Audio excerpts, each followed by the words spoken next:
as we begin to see what his absence might look like, he begins to assemble this council of dads in hopes of making sure that his values are passed on to his kids.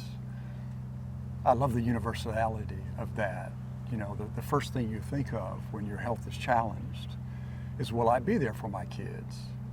And the second thing you think of is, if I can't be, who will be? And he's very selective about it. And I love that Robin is, you know, she's not on board in the beginning. Wait a minute, you know, I don't even want to go down that road. And you can hardly blame her.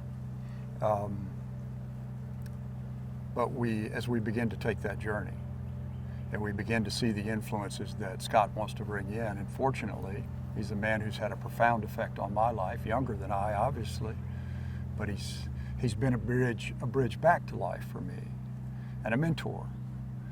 So he asked me to participate in that way. And one of the things that I know about a mentor is that when they call on you, you have an obligation. And Larry's not the easiest guy, you know. He's not. He's a little difficult. He's accustomed to being in charge, and comes from a military background. You know, one of the things I love about Larry is he's a doer. He does it, moves on, gets out.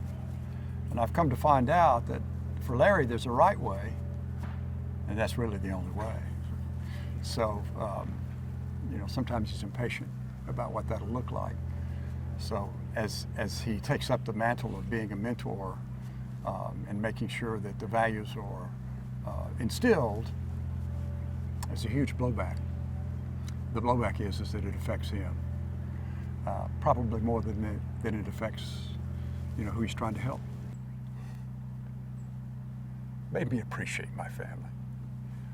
Made me want to hug my kids. In fact, I think I read the script and called my wife. And then I called my oldest daughter, and then I called my twins and said, just want to make sure you know I love you. You know, and again, this all happens without being, you know, some sentimental, overarching exercise in that.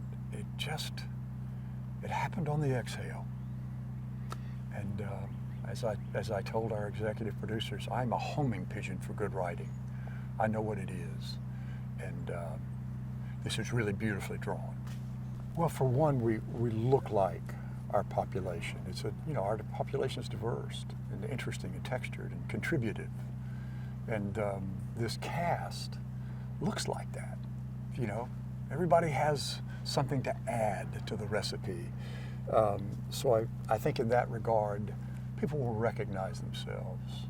And at the end of the day, you know, my belief is that's what an audience wants to see. They want to know something that touches some experience that either they've had or could look at and go, oh, wait, no, I've thought that.